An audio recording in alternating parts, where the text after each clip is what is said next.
Welcome to my channel. আমি তিশা আর আবারও চলে এসেছি আর একটা লং ফরম্যাট ভিডিও নিয়ে। আগে মেকআপ ভিডিও পোস্ট করেছিলাম, তো এটা একটু স্কিন কেয়ার রিলেটেড ভিডিও রাখছি। আজকে শেয়ার করব আমার ফেশিয়াল হেয়ার রিমুভালের পুরো প্রসেসটা। আর ফেশিয়াল হেয়ার কিন্তু একদমই ন্যাচারাল, তোমরা রাখতে চাইলে সেটা রাখবে বা ইচ্ছা হলে তুলে ফেলবে, সম্পূর্ণ তোমার ডিসিশন। কিন্তু আমি প্রেফার করি রিমুভ করে নিতে, এর ফলে কি আমার স্কিন কেয়ারটা বেশ ভালো পেনিট্রেট হয় আর মেকআপটাও ভালো বসে। আমি অনেক দিন ধরেও, তাও 1-1.5 বছর হলো ধরে করছি, মানে ফেশিয়াল হেয়ার রিমুভ করছি। আমার খুব একটা কোনো প্রবলেম হয় না, তো সেটাই স্টেপ বাই স্টেপ তোমাদের সাথে শেয়ার করব। তো চলো বেশি দেরি না করে শুরু করে দেওয়া যাক। তো এবার হচ্ছে আমাদের ফার্স্ট স্টেপ, প্রথমেই স্কিনটাকে ভালো করে ক্লেন্স করে নেওয়া উচিত বা ফেস ওয়াশ দিয়ে ওয়াশ করে নেবে। এবার ফেস ওয়াশই সবার কাছে বেশি অ্যাভেলেবেল থাকে, তো আমিও সেটাই করি। আমি ইউজ করবো বায়োটিকের এই ব্রাইটনিং ফেস ওয়াশটা। অনেকদিন ধরেই বেশ ইউজ করছি, ভীষণই অ্যাফোর্ডেবল তাই বলেই ইউজ করি। আর ফেস ওয়াশ আমরা করবো যাতে করে কি সব ধুলো ময়লা একদম ধুয়ে চলে যায়, রেজারটা ভালো করে স্মুথলি গ্লাইড করতে পারি, তো সেজন্য। তো চলো ফটাফট এটা দিয়ে মুখটা ধুয়ে আসি।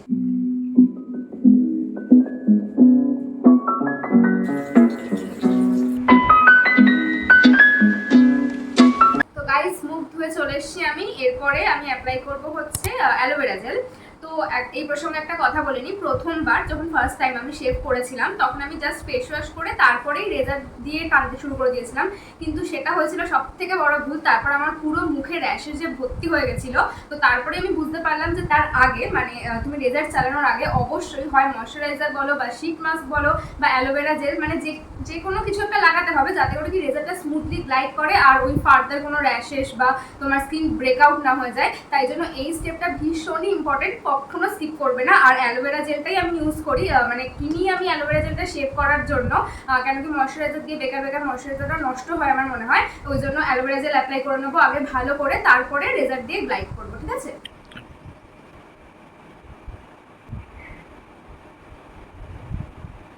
এক্ষেত্রে কিন্তু তোমরা যেটাই নেবে অ্যালোভেরা জেল বা ময়শ্চারাইজার, সেটা একটু বেশি কোয়ান্টিটিতে অ্যাপ্লাই করবে।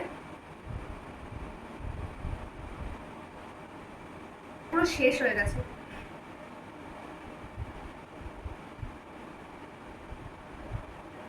অ্যান্ড দিস ইজ আওয়ার রেজার। এটা হচ্ছে টিঙ্কেলের রেজার। আমি এটা অ্যামাজন থেকে কিনেছিলাম, হয়তো তোমরা সবাই এই প্রোডাক্টটা দেখে থাকবে। এটার আমি অনেক খারাপ রিভিউও পেয়েছি, মানে ইনস্টাগ্রামে দেখেছি বা ইউটিউবে দেখেছি, কিন্তু আমি এটাই শুরু থেকে ইউজ করে চলছি। মানে এটা না, এর আগেও 2-3টে কিনেছিলাম এরকম প্যাকেট, তো আমার কখনো কোনো খারাপ রিয়েক্ট করেনি আমার স্কিনে, তো আমি এটা ইউজ করতে প্রেফার করি। আর এটাও ভীষণই অ্যাফোর্ডেবল, এভরিথিং তোমরা যাই দেখতে পারবে আমি ইউজ করছি সবগুলো অ্যাফোর্ডেবলই হয়। তো এখান থেকে একটা রেজার নিয়ে এটা দিয়ে আমি শেভ করবো। পিঙ্কটা নিই। এই যে এটা হচ্ছে রেজারটা, একটা ক্যাপ পরানো থাকে, দেখতেই পাচ্ছ। আচ্ছা, তো রেজার হচ্ছে সবসময় আমাদের একটা অ্যাঙ্গুলার ভাবে ধরতে হয়, মানে 45 ডিগ্রি অ্যাঙ্গেল তোমরা ধরে নিতে পারো, সেভাবেই দেওয়া উচিত। মানে এইভাবে, কখনো এরকম ডিরেক্ট অ্যাপ্লাই করবে না, তাতে কেটে যাওয়ার চান্স থাকতে পারে। আর সবসময় এইভাবে ধরে তোমার হেয়ার গ্রোথ যেদিকে হচ্ছে সেই ডিরেকশনে, মানে আমার হেয়ার গ্রোথ হয় এই ডিরেকশনে, তাই আমি রেজারটাকেও এই ডিরেকশনে ধরে স্কিনটাকে একটু টানবো। এবার শেভ করতে শুরু করবো।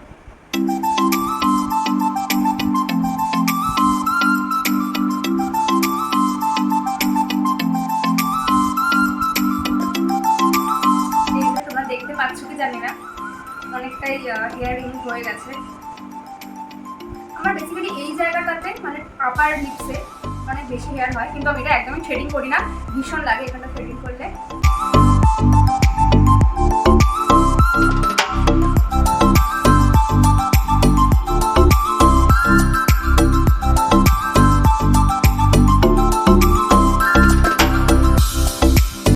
এই সাইডটা না একটু ড্রাই হয়ে গেছে মনে হচ্ছে, তাই আমি আবার কিছুটা অ্যালোভেরা জেল ইউজ করবো।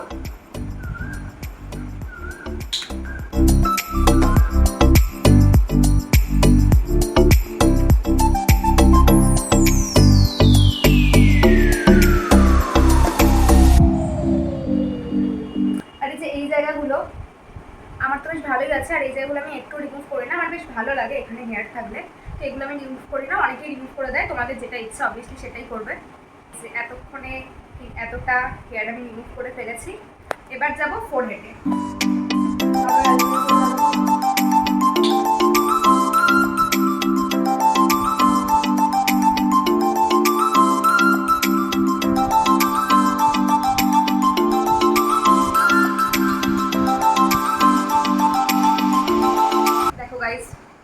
ব্রেডে আমার কতগুলো লোম ছিল। আর বাই দ্য ওয়ে আইব্রো আমি টাচও করি না, আমার অত সাহস নেই যে আমি রেজার দিয়ে আইব্রোটা শেভ করতে যাব। আমি এটা পার্লারেই করি, এখন আমার করা নেই, কিন্তু পার্লার ছাড়া আমি ভুলেও কখনো রেজার দিয়ে আইব্রো করতে যাই না। তারপর দেখো আমি হাফ আইব্রো তুলেই ফেললাম, তো নো চান্স। আচ্ছা, তো সব হেয়ার রিমুভ করে ফেললাম দেখতেই পেলে। এবার এইখানটা একটু একটু জায়গায় কিছু কিছু হেয়ার লেগে থাকে, তো আমি সেটাকে জল দিয়ে আবার ধুয়ে নিই, তারপর নেক্সট স্টেপে যাবো। তোমরা তো দেখলেই সব হেয়ার রিমুভ করা হয়ে গেছে। নেক্সট আমি একটু আইস রাব করি ফেসে। এর কারণটা হচ্ছে যতই হোক একটা রেজার চালাচ্ছি ফেসের ওপরে, তো অনেক সময় রেডনেস হতে পারে, ইচিং হতে পারে, যাতে সেটা না হয় তাই জন্য আইস রাব করে নেবো। আর আইস রাব করা এমনিও ফেসের পক্ষে ভালো, পোর্সগুলো ওপেন হয়ে যায়, তো সেজন্যই আইস রাব করে নেবো। এমনিতেও আমার বরফ মুখে ঘষতে ভীষণ ভালো লাগে, স্পেশালি গরমকালে, তো কোনো কথাই হবে না।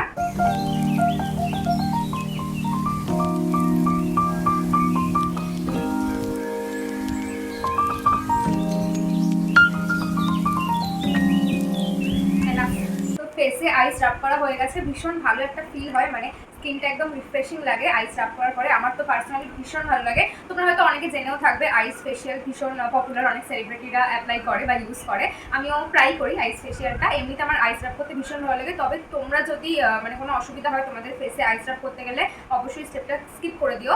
এরপর আমি অ্যাপ্লাই করব টোনার, মানে শেভিং হয়ে যাওয়ার পরে বাকি সব স্টেপগুলোই হচ্ছে তোমার হাইড্রেশনের উপরে যাবে, যেহেতু আমরা স্কিনের রেজারটা চালিয়েছি, তো হাইড্রেট করা ভীষণ দরকার, খুব ভালোভাবে স্কিনটাকে হাইড্রেট করা দরকার। তো এবার আমি একটা টোনার ইউজ করে নেবো। আর এই টোনারটা হচ্ছে dot and key watermelon super glow toner. এটা আমি ফার্স্ট টাইম ইউজ করছি। খুব ভালো যে এমনটা বলবো না, তবে মোটামুটি ঠিকঠাক। এর থেকেও অনেক ভালো টোনার অনেক কম প্রাইসে মার্কেটে অ্যাভেলেবেল আছে, তো যাই হোক এটাও খারাপ নয়। এটা প্রথমে অ্যাপ্লাই করে নেবো।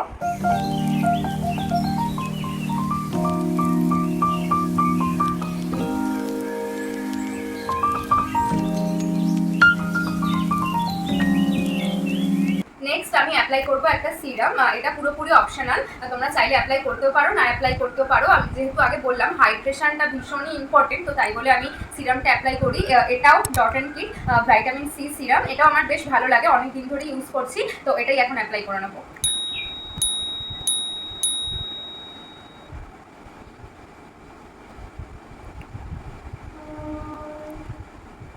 তো এটা হচ্ছে আমাদের ফাইনাল স্টেপ পুরো এই ফেশিয়াল হেয়ার রিমুভালের রুটিনের। আর এটা লাস্ট স্টেপ যেহেতু, তো এখানে অ্যাপ্লাই করব ময়শ্চারাইজার। পন্ডসের এই ময়শ্চারাইজারটা লাগাবো, যেহেতু এটা একটু হেভি ময়শ্চারাইজার, বেশি একটু ভালো করে ময়শ্চারাইজ হবে, নয়তো এমনিতে পন্ডসের যে সুপার লাইট জেল হয় না, আমি সেটাই অ্যাপ্লাই করি।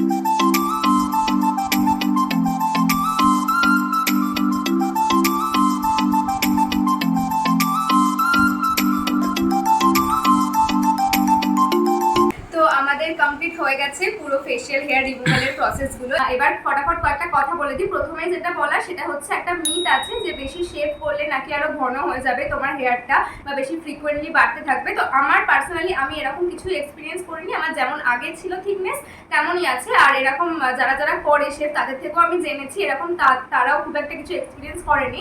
তো এটা আমার যতদূর মনে হয় এটা মিথই। আর আরেকটা কথা, তোমরা যদি একবার করো কি দুবার করো, তারপরেও যদি দেখো যে তোমাদের স্কিনে সেটা স্যুট করছে না, তাহলে অবশ্যই স্টপ দ্যাট। এটার অনেক অল্টারনেটিভও আছে।